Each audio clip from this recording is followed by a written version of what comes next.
Hi there, welcome to Nepi Invest. This is episode 2 of a two-part series. In the first part, I looked at how I begin research in a company I know little about, and that company was PWR Holdings. And this video is the end result of that research. So if you haven't looked at the first video, have a look at that one to see what type of research I do, what websites I use, and then come back to this video. So this is just a quick take, some quick take facts on PWR. I'm going to be looking at the management, very quick look at the management, what they do, their financials, and finally we'll look at the chart for this company. So let's get stuck into it and look at some facts about this company. PWR Holdings actually stands for Paul Will Radiators. Paul Will is the son of Kees Will, who is the CEO of the business. They got together in 2003. Kees Will sold his business and put their money into, or his money into this business, Paul Will Radiators, PWR Holdings, founded in 2003 on the Gold Coast. Well, they say Gold Coast, but it's really sort of in between the Gold Coast and Brisbane at a place called Ormo, which is just near Yatala. So it's not quite halfway between Brisbane and Gold Coast. It might be close to being halfway. Kees Will is the CEO. He's been the CEO since the founding in 2003. In fact, one of the attractive things about this company is the stable management. In particular, Kees Will, the CEO, has been around for 18 years. They do advanced cooling technology or high performance cooling technology, and they're best known as providing the cooling tech for racing cars like F1, NASCAR, and V8s. That is their biggest side of their business. However, the best growth areas is emerging technologies, and I'll talk about that later in the video. PWR manufacture high-performance radiators, intercoolers, and oil coolers, mostly for car race cooling solutions. So radiators, intercoolers, oil coolers, and accessories. The main areas where they do business are in racing, which is their biggest area right now, aftermarket, military, four-wheel drive and off-road, custom OEM, and industrial. I do believe, if I remember correctly, industrial is one of the smallest sort of markets, and that is dropping in size quite rapidly. Probably the most exciting part of PWR, that's on the proviso that you don't find car racing all that exciting, but probably the most exciting part of PWR simply because this is where they are experiencing a massive amount of growth in the past few years, is their emerging cooling tech. Most of this goes straight over my head. I don't understand a lot of it. We're talking about military, that sort of thing, thermal control, liquid cold plates, battery cell coolers, micro matrix, heat exchangers, heat pipes, Peltier devices. Yeah, most of that I'd have to do a lot more research to even get a little tiny bit of understanding. Cryogenic systems, micro cryo coolers, storage and thermal protection, phase change materials, PCM. That's actually something I do know about, phase change materials. I did try to do a little bit of research on a lot of this, but still it goes over my head. And just the simple fact that this is the highest growth area means it is the most exciting part of the business, in my opinion. PWR is a growing company, and one of the things a lot of companies which have different divisions, segments, or areas, a lot of times you do find the company will break that down in an annual report or even a half-year report to show you where the growth or where their growth divisions are. And PWR have done this, and I've just taken a screen snapshot, I suppose you could say, from the yearly report on the top, which was released in August last year, and then from the half yearly on the bottom there. So we can see the different segments: motorsports, automotive market, emerging technologies, OEM, and industrial, to see how they're growing. In the annual report, motorsports actually went backwards from financial year 19 to 20, down 14%.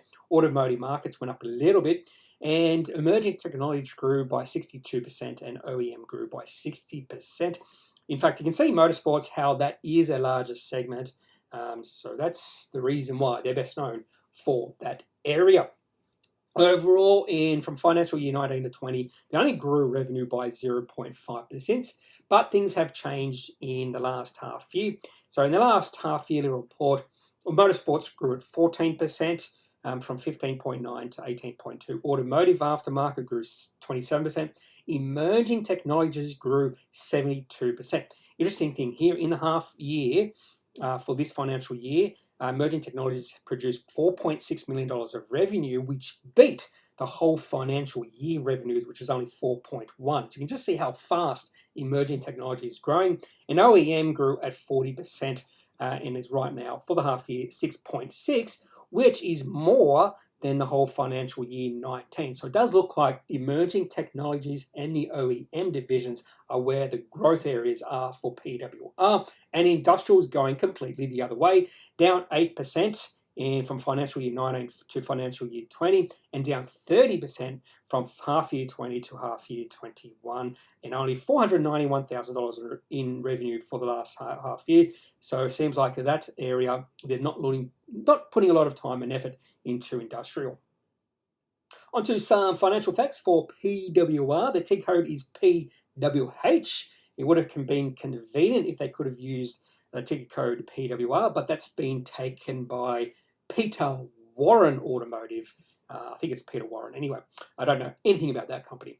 Market cap at the end of closing on the 28th of June was $711 million. It has gone up quite a bit in the last 6 months or so. Revenue of $72.7 million in the trailing 12 months.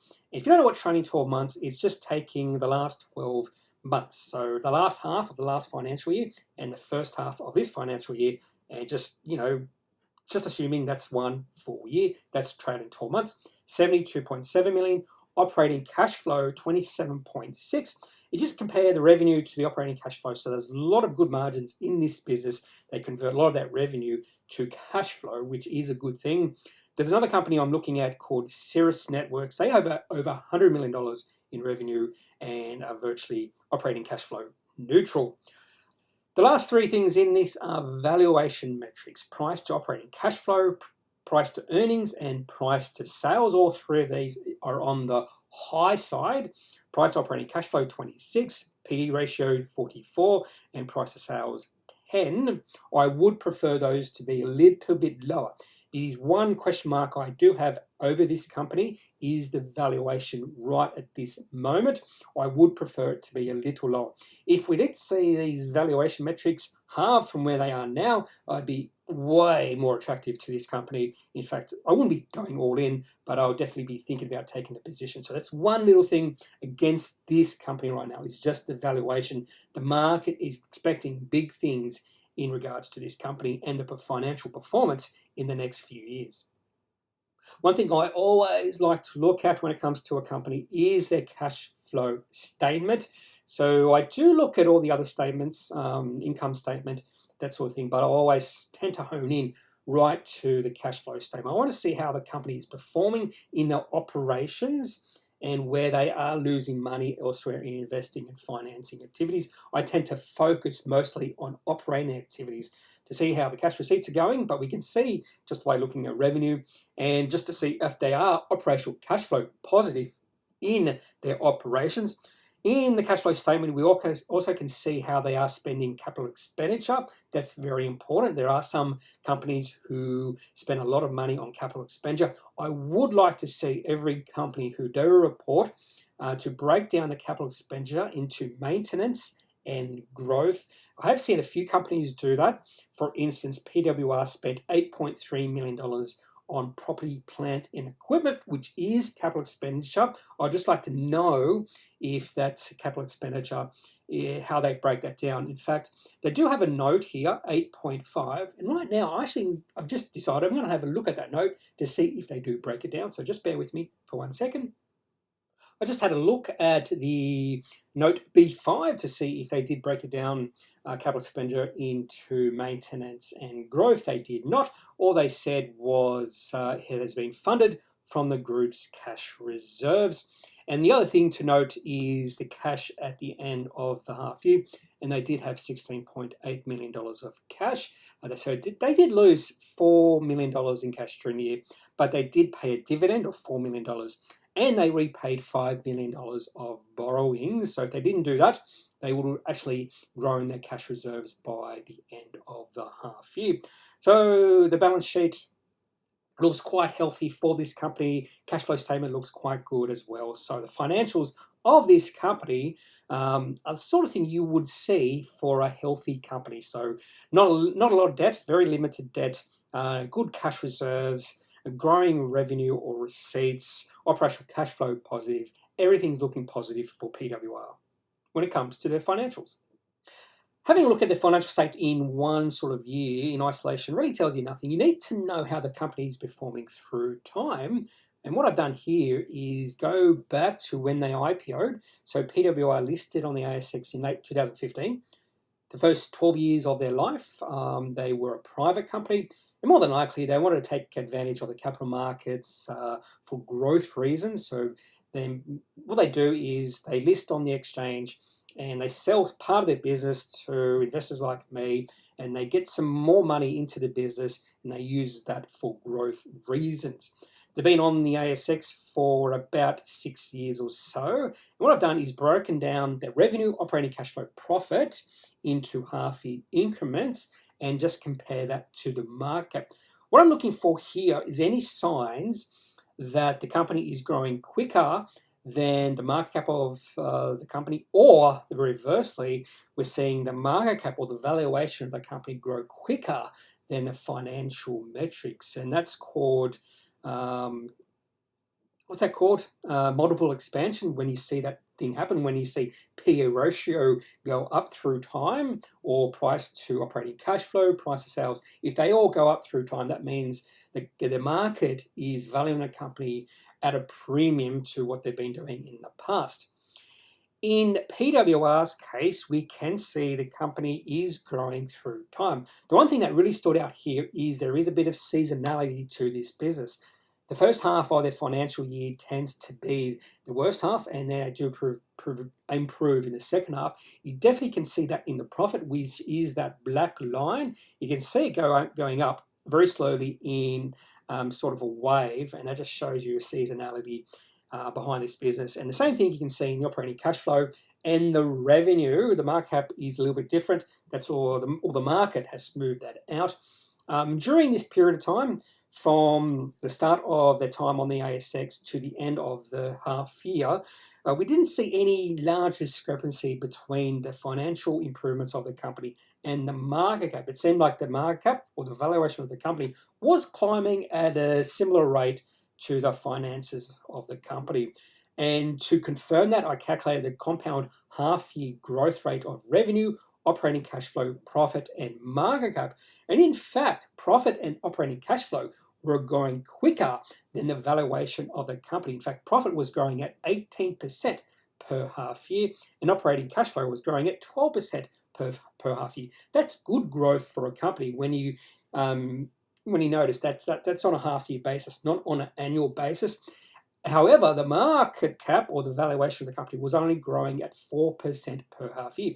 Things have turned around ever since they released the half year, because I also calculated the compound half year growth rate of the valuation or the market cap based off the current valuation, which is 711 million.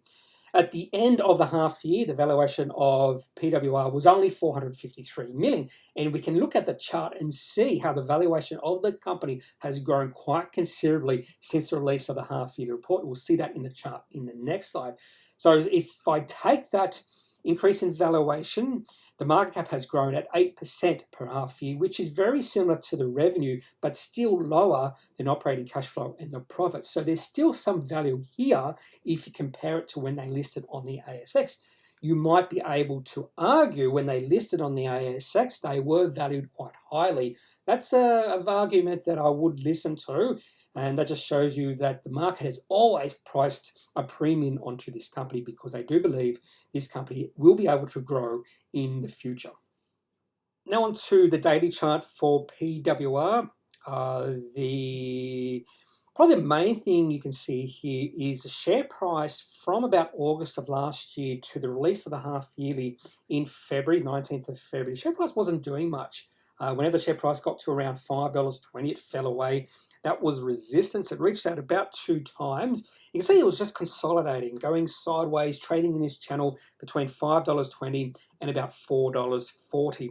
When they released the half-yearly report, the share price was at the bottom of that channel. The share price rose 6% on the day they released the half-yearly report, and then rose another 8% on the 22nd. So the 19th was Friday, and then the market digested the half-yearly report during the weekend, and that's why the share price rose another 8%. The share price actually finished on the 22nd right on that resistance level. It was very important what happened to the share price the next few days after that. If it went higher, that means that resistance level turned to support. A lot of times when that resistance turns to support, or vice versa, when support turns to resistance, you might see that level tested again. And we saw that with PWR over the next few weeks. $5.20, which now became support, was tested twice, and that test succeeded. If it failed, the share price would have went below, and that support would have turned to resistance. When you see the share price test level of support or resistance, that could be a good time to buy, particularly if you get confirmation that that test succeeds. It definitely succeeded for PWR, and we have seen the share price rally from that test. In fact, it's gone from $5.20 to a current share price of about $7. A definite uptrend is in play here, and I'm using the uptrend. I'm just looking at 2 moving averages here. So I have 3 moving averages on the chart, the 10, 20, and 50 day. And whenever the share price gets towards the 20, and definitely when it falls below the 20 and moves towards a 50-day moving average, that's when we see a bit of a rebound in the share price. So a natural sort of price or trend line would be just to look at the 50-day moving average, and that is a good level of support, or a price of support for PWR moving forward. Right now, the share price is well above that. We're seeing a bit of a run up in the share price in the past 2 weeks. I would not be buying, if I was willing to take a position in this company, I would not be buying into this company right now. I'd be waiting for the share price to fall back towards the 20-day moving average. If it falls towards the 50-day moving average, that would be even better. And that 50-day moving average right now is $6.30. So the price target I'd be looking right now to be buying PWR is between about $6.60 and about $6.30 right now. I think in the next few weeks we can raise that to maybe between $6.70 and $6.40. I would not be surprised to see the share price pull back towards that level and then start going up again. That is all I have for this quick tech video on PWR Holdings. Paul Wills Ratiators. Hope you've enjoyed this video. Before I started this video series, I knew very little about PWR. The main inspiration behind this video was a podcast from Emma Fisher, who's what she's in, Early Management or whatever it's called. She did a podcast on this company, and she did mention a couple of very interesting things. So I decided to do a little bit of research on PWR. I do like what I see. The main things that's holding me back is the valuation and the fact the share price has run up quite quickly over the past 2 weeks. It needs a bit of a rest. It needs a bit of a pullback before I get interested in taking a position in this company. Perhaps I will. We are seeing the share price in a nice, well-defined uptrend. We are seeing emerging technologies grow at a very good rate. In fact, management have mentioned they expect emerging technologies to be the biggest division in the next few years. If that does happen, the valuation of PWR right now does look quite attractive. If you have any questions about this company or any other company on the ASX, please leave a comment or a question in the comment section. I'll answer anything you have to say ASAP. And of course, the last thing I always have to say is I'm not a financial advisor. If you need financial advice, make sure you seek out someone who is qualified and can speak to your own financial needs. That's it for this video. Have a good day. Talk to you later. Bye.